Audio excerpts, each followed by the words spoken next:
Faheem Younus University of Maryland के UC Medical Center में संक्रमित बीमारियों के प्रमुख हैं। ट्विटर पर कोविड से जुड़ी हर बात का जवाब देते हैं। दुनिया भर के कई पत्रकार इन्हें फॉलो करते हैं। आप किसी भी मुल्क के हों, ट्विटर पर उनसे सवाल पूछ सकते हैं। जैसे 8 नवंबर को किसी ने पूछा कि कोविड से ठीक होने के बाद भी क्या मुझे दोबारा यह संक्रमण हो सकता है, घर में कोविड के इलाज के समय क्या करना चाहिए, ये भी बताते हैं। कोविड को लेकर कई तरह के भ्रम फैले हुए हैं, उनसे भी जूझते रहते हैं। फहीम यूनुस साहब, आपका बहुत स्वागत है, इस्तकबाल करता हूं। मेरा पहला सवाल यही है कि अलग अलग मरीजों में पोस्ट कोविड कॉम्प्लिकेशन की बात होती है, अगर आप बता सकें कि ये क्या है, क्योंकि अक्सर सबको रिकवरी रेट के डेटा में समेट दिया जाता है। अगर मान लीजिए 14-15 दिनों के बाद कोई नेगेटिव आता है कोविड का मरीज रहने के बाद, तो आगे जाकर या उस वक्त भी किस तरह की नई बीमारी उसके भीतर बन जाती है, और वो जो मरीज है वो किस तरह के इन्फेक्शन से जूझ रहा होता है। क्या ये नई बीमारी हर तरह के कोविड से ठीक होने वाले मरीज में होती है या कुछ लोगों में होती है? ये बहुत अच्छा सवाल है आपका, और इसके बारे में हम पूरी तहकीक से अभी नहीं जानते, लेकिन हम ये जरूर जानते हैं कि कोविड के सब मरीज 10 या 14 दिन में ठीक नहीं होते। कुछ मरीज ऐसे हैं जिनको बाद में भी कभी जिस्म में दर्द रहता है, कभी उनके जहन में फॉग रहता है, कभी उनको ऐसा लगता है कि उनको सांस ठीक नहीं आ रहा, और कई पेशेंट्स ऐसे हैं कि 1 महीना या 2 महीना बाद भी वो 100% अपने आप को ठीक नहीं समझते। लेकिन ये एक ऐसा एरिया है जिसमें भी बहुत रिसर्च हो रही है। हमें नहीं पता कि कौन लोग हैं जिनके साथ इस तरह के लॉन्ग टर्म सिम्टम्स होते हैं। हमें नहीं पता कि वो 1,00,000 में 1 है या 1000 में 1 है या 100 में 1 है, और हमें ये भी नहीं पता कि उसको एग्जैक्टली ट्रीट करने का तरीका क्या है, और क्या वो 2 महीने के बाद ठीक हो जाते हैं या कभी ठीक नहीं होते। सो ये एक ऐसा एरिया है जिसके बारे में हम 100% अभी नहीं जानते। अभी बहुत सारी रिसर्च हो रही है इसमें। जी, तो जो बीमारी है उसका ये हमने यही सुना और पढ़ा कि फेफड़ों पर बहुत असर कर जाती है। कोई ज्यादा बीमार हो जाए या किसी को ऑक्सीजन की जरूरत पड़े तो क्या उनके फेफड़े पर हमेशा के लिए इसका असर हो जाता है, लंग्स पर? अगर वो ठीक हो जाएं तो कितना वक्त लगता होगा ऐसे मरीजों के ठीक होने में? जी, जैसे मैंने अर्ज किया है कि आम लोग तो 10 से 14 दिन में ठीक हो जाते हैं, 80 से 85%, 90% लोग भी ठीक हो जाते हैं। लेकिन क्या इसका फेफड़ों पे क्या असर है, वो एक रेगुलर वायरस की तरह है। हम इन्फ्लुएंजा के कई मरीज भी देखते हैं कि जिनके फेफड़ों पे इतना असर होता है कि उनको आईसीयू में आना पड़ता है या वेंटिलेटर्स पे रहना पड़ता है। उसी तरह कोरोना वायरस के भी कई ऐसे मरीज मैंने देखे हैं, और कई ऐसे देखे हैं जो यंग हैं, बहुत 20, 25, 30 साल जिनकी उम्र है।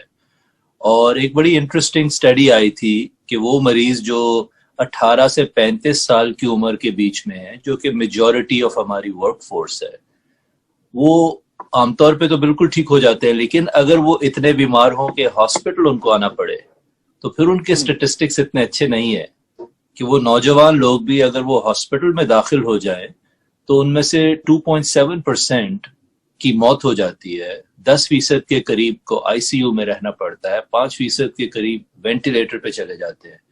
सो इम्पोर्टेंट बात यह है सबको समझने की कि कोई भी इस वायरस से बचा नहीं है। आपकी कोई भी उम्र हो, आप जवान हैं या आप बूढ़े हैं, वायरस को ये नहीं पता कि आपकी उम्र क्या है। वायरस तो सिर्फ ये पूछता है कि आप इंसान हैं।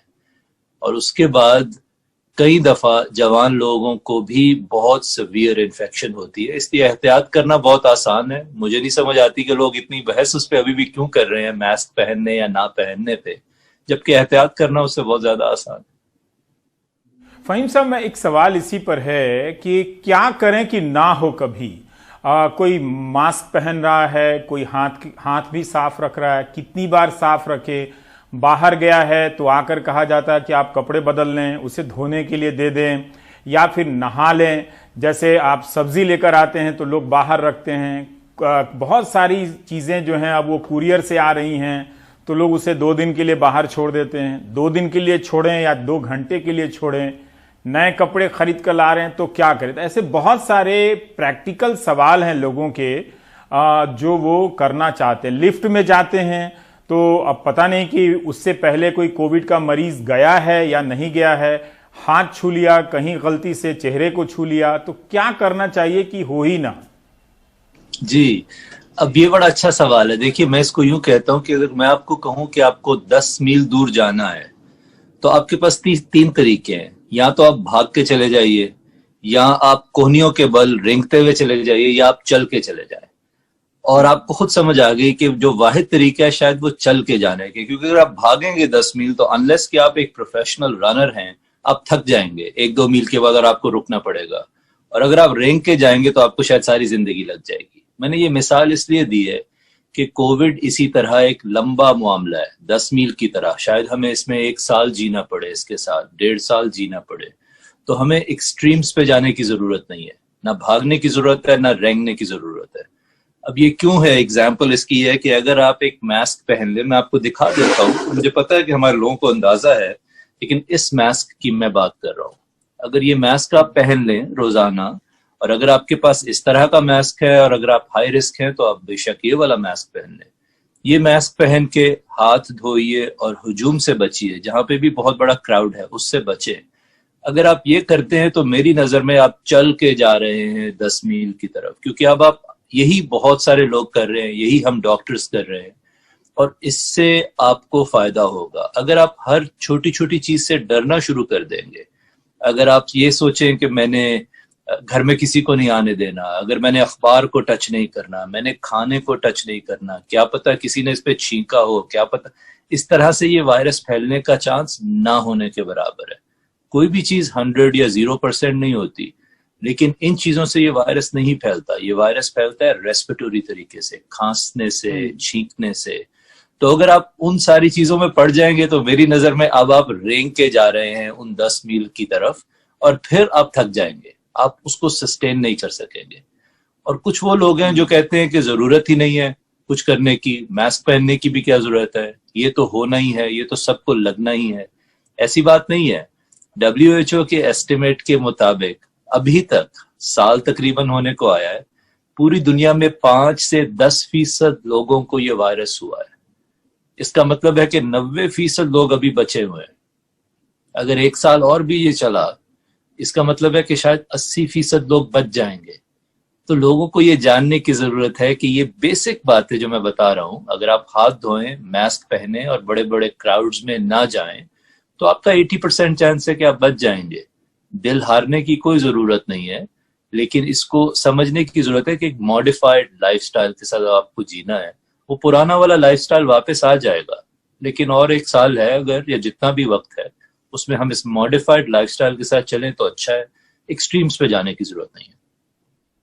क्या उस एक्सट्रीम में ये भी शामिल है कि मैं वैक्सीन पे आने से पहले ये एक और सवाल इसी से जुड़ा पूछ लेना चाहता हूं कि क्या उस एक्सट्रीम में ये भी शामिल है कि आप 10 बार हाथ को सैनिटाइज ना करें या 10 बार हाथ को साबुन से ना धोएं?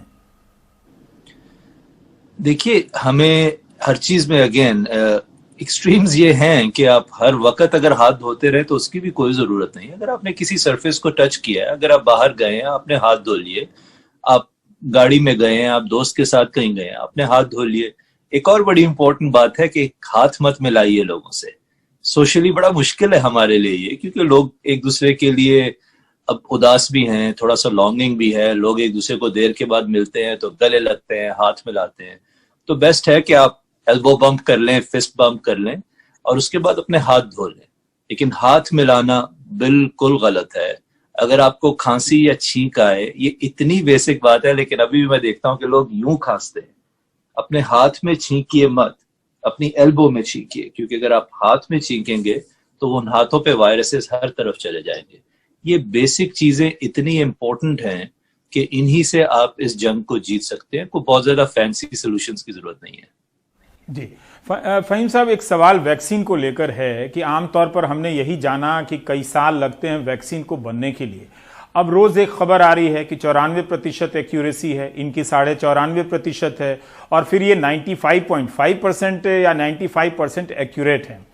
अब डर है कि इतनी जल्दी में आप ला रहे हैं कि कौन वैक्सीन सही है या नहीं है।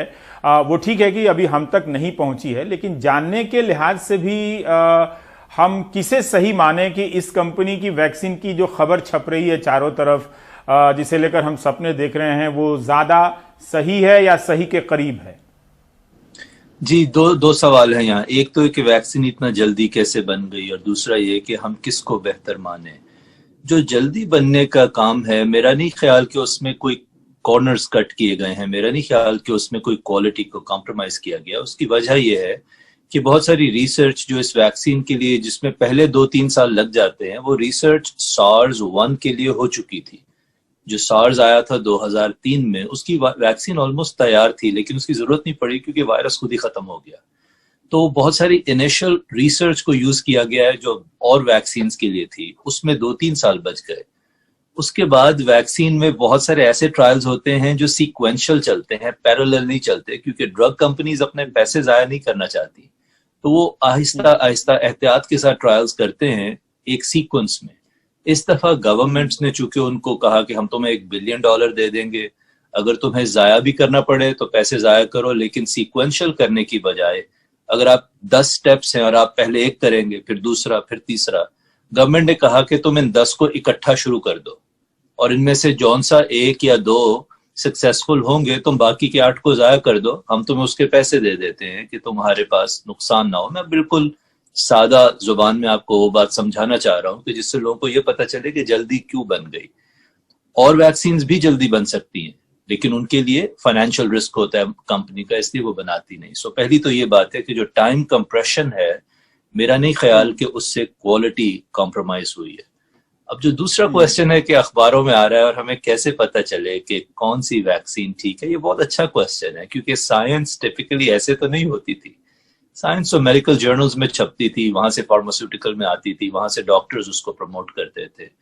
इस पैंडेमिक ने हर चीज को शॉर्टकट कर दिया है। हर चीज कई दफा मुझे बाद में पता चलती है, खबर पहले आ जाती है उसकी। सो ये इंपॉर्टेंट है कि हम इंतजार करें मुकम्मल डेटा का। फाइजर की वैक्सीन आ गई है, मॉडर्ना की आ गई है, ऑक्सफोर्ड की आ जाएगी और 1 महीने 2 में और भी आएंगी। तो हमें उनकी मुकम्मल तहकीक का इंतजार करना चाहिए।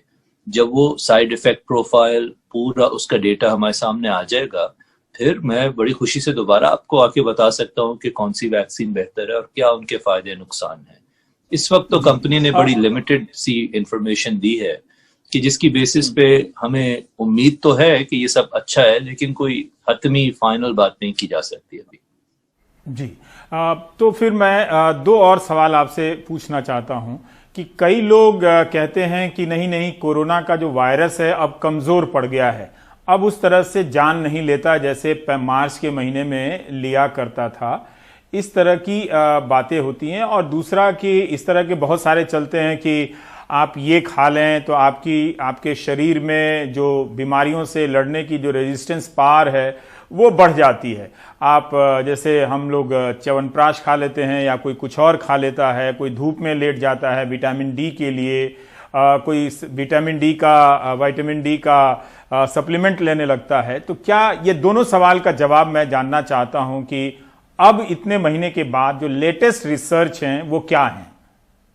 जी, लेटेस्ट रिसर्च ये है कि वायरस कमजोर नहीं हुआ, हम मजबूत हो गए हैं। क्योंकि पिछले 9 महीने में हमें अब समझ आ गई है कि ये वायरस ब्लड क्लॉट्स करता है और उसको हम ट्रीट कर रहे हैं। हमें समझ आ गई है कि डेक्सामेथासोन से इस वायरस में शरह अमवात, जो मोर्टेलिटी रेट है, वो कम हो जाता है। तो हमारे ट्रीटमेंट प्रोटोकॉल्स पहले की निस्बत ज्यादा वेल डिफाइंड हैं, हमारे डायग्नोस्टिक टेस्ट ज्यादा अवेलेबल हैं। सो उसकी वजह से ऑफ कोर्स मोर्टेलिटी, जो शरह अमवात है, वो कम हो गई है। तो ये तो बात दुरुस्त है, लेकिन वो इसलिए नहीं है कि वायरस कमजोर हुआ है, हम मजबूत हो गए। जो दूसरी क्वेश्चन है आपका कि क्या खाया जाए, धूप में लेटा जाए या ना लेटा जाए, देखिए इसमें 2 राय हैं।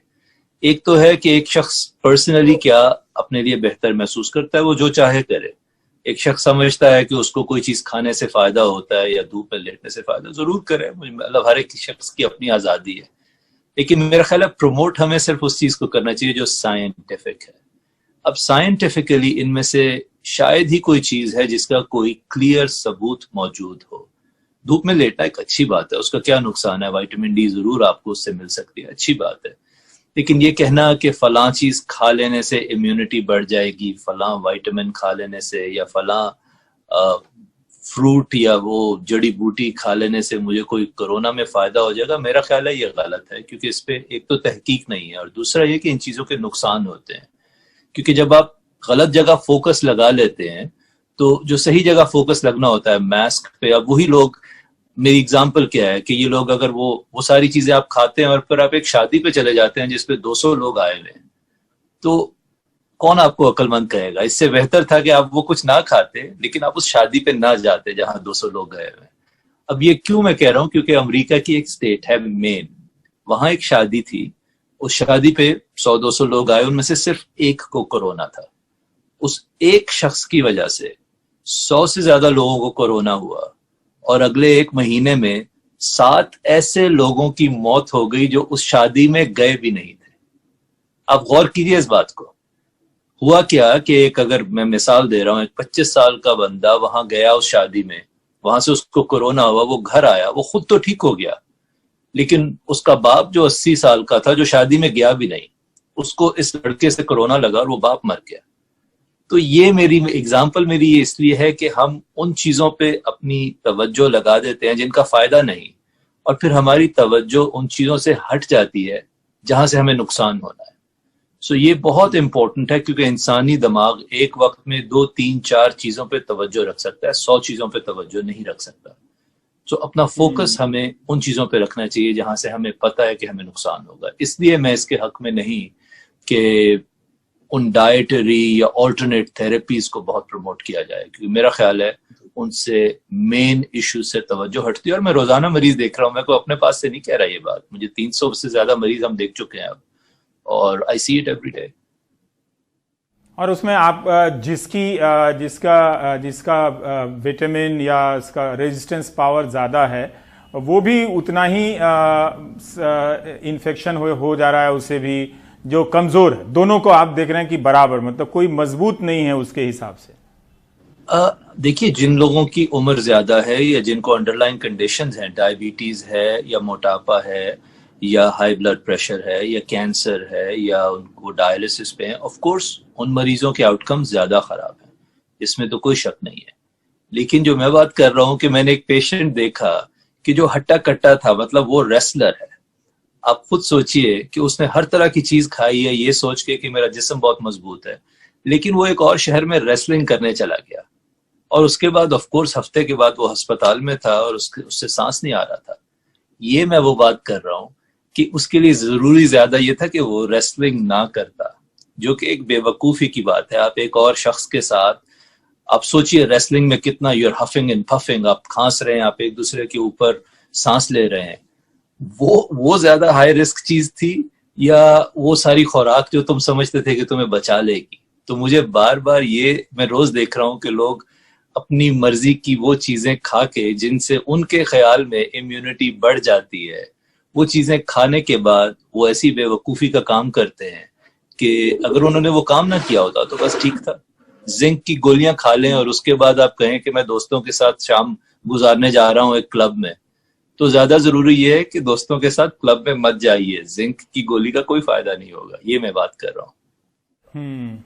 बहुत बहुत शुक्रिया फ़हीम साहब, कुछ व्यवहारिक चीज़ों के बारे में बताने के लिए, और अपने अनुभवों से आप जिस तरह के मरीज़ को देख रहे हैं, उनकी स्थिति को देख रहे हैं, क्या आप बता सकते हैं कि जो मरीज़ आपके भीतर आते हैं आपके पास, उन्हें इस बात का अफसोस होता है कि डॉक्टर साहब गलती हो गई, जो हमें नहीं करने के लिए कहा गया था वही हम कर रहे थे और हमने परवाह नहीं की, इस बार आप बचा दीजिए, आगे से ऐसी गलती नहीं करेंगे? हर रोज होता है सर, हर रोज होता है। आप सोच नहीं सकते कि उन पेशेंट्स की शर्मिंदगी की हालत क्या होती है।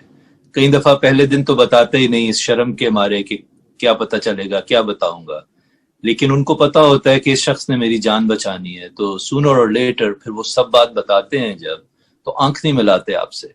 उनको इतनी शर्मिंदगी होती है कि आप सोच नहीं सकते। उनमें से कई वो लोग हैं जो कहते हैं कि हम तो समझते थे कि सब ड्रामा था, ये हमने तो इसके खिलाफ बहुत बहुत फजूल बातें कहीं महफिलों में बैठ के। वो सब बताते हैं और फिर मानते हैं वो सारी चीज, क्योंकि उनका जमीर उनको मलामत करता है ना। देखिए, आपका दिल जो है ना, आप जो चाहे ऊपर से कह लें, ये दिल कभी झूठ नहीं बोलता। हम लोगों को जो चाहे कह लें, वो अंदर से हमें कहता रहता है कि तुम झूठे हो, तुम गलत कर रहे हो। तो वो मरीज जब उनको मौत नजर आ रही होती है तो लोग सब कुछ एक्सेप्ट करते हैं, और हमारे लिए, हम उस वक्त उनको, मैंने कभी ये नहीं कहा कि तुम्हारे साथ जो हो रहा है वो तुम्हारा अपना किया है, हमारा काम तो उनकी जान बचाना है। लेकिन मैं बार बार लोगों को ये समझाता हूं कि आप इस बीमारी से बचिए, इससे पहले कि आपको इससे तजर्बा हो जाए। अगर आपको तजर्बा हो गया, आप सारी जिंदगी नहीं भूलेंगे। ये फ्लू नहीं है, ये एक रेगुलर खांसी बुखार नहीं है। आप इसका तजर्बा करने से बेहतर है, जरूरी नहीं कि हर कुएं में गिर के देखा जाए कि उस कुआं कितना गहरा है। किसी की बात मान लेनी चाहिए। जी, बहुत बहुत शुक्रिया फ़हीम साहब। हम दर्शकों की तरफ से भी आपकी सबसे अच्छी बात ये भी है कि आप ट्विटर पर हैं, फ़हीम यूनुस MD के नाम से कोई भी सर्च करेगा आप मिल जाते हैं। किसी भी मुल्क का कोई व्यक्ति हो, आपसे कोई सलाह मशवरा करता है, आप जवाब देते हैं। भले ही उनकी बातें कुछ सवाल बकवास भी होती हैं, लेकिन आप तब भी जवाब देते हैं और लगातार कम्युनिकेशन करते हैं कि लोग साइंटिफिक बातें इस महामारी को लेकर लोगों के बीच ज़्यादा मजबूत हो। इसके लिए भी हम आपका शुक्रिया अदा करते हैं। बहुत बहुत शुक्रिया doctor Faheem. Thank you very much.